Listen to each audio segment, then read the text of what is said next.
Okay, let's jump right in. We have the arms, the packed smaller parts, the base, back cushion, seat cushion, and finally the seat plate. The box also comes with instructions, which you can also find online. All these parts are included. I like that these smaller parts are packaged together and clearly labeled. To put this chair together, you're assembling the bottom portion and then the top portion separately. The instructions start with assembling the bottom portion first. We ended up putting together the top portion first, which is my bad, but it turned out okay.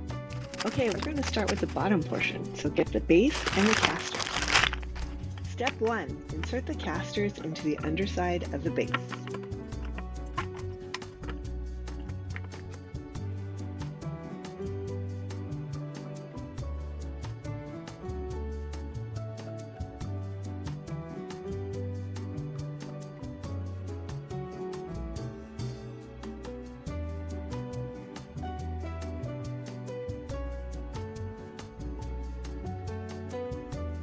Okay, once that's done, you're going to turn the base over and do step 2, which is insert the lift into the top of the base.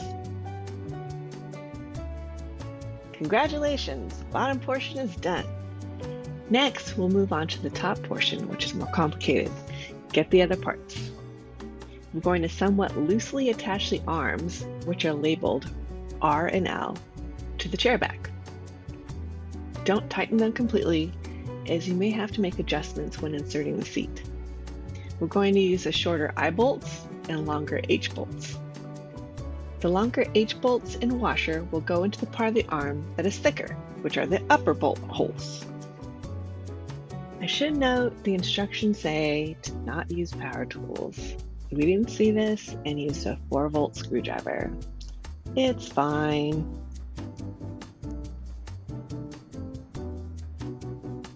We did have an issue getting the H bolt into the upper bolt hole. Hopefully you won't come across that problem. The instructions say to insert the shorter I bolt first.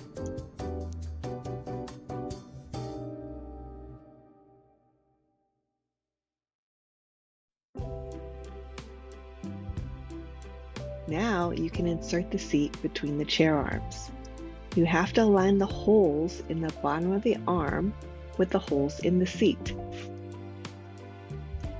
Once the holes are aligned, you can attach the seat using the smaller I bolts.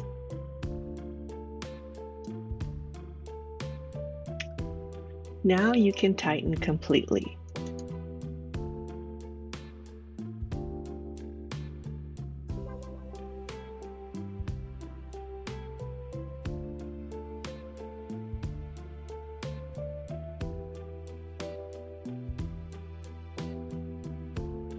Next, attach the seat plate to the underside of the seat. Align the front of the seat plate with the front of the seat. You're going to use the bigger J bolts in the front portion and the smaller K bolts in the back portion.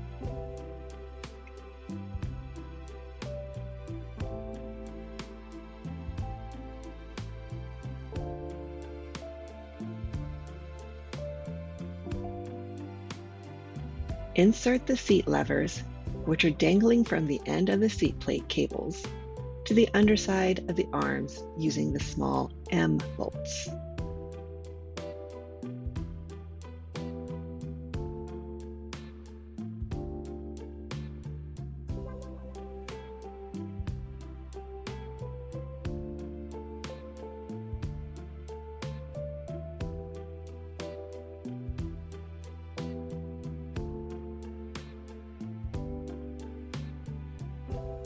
There are little clips to hold the cable.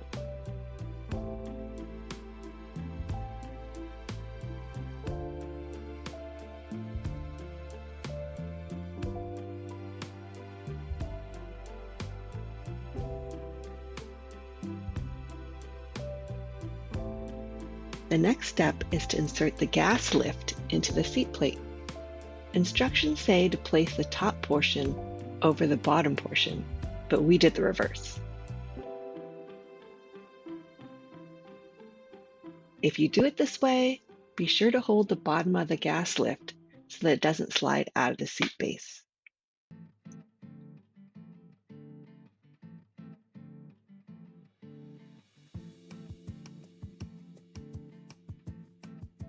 The last steps are to put all the little covers over the open areas.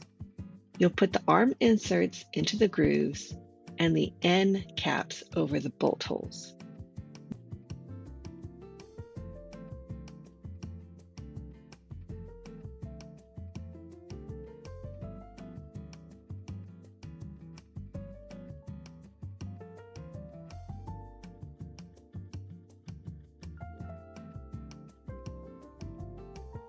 We had a problem with one of the end caps and ended up taking it out and putting it back several times, switching the orientation each time. Eventually, it worked.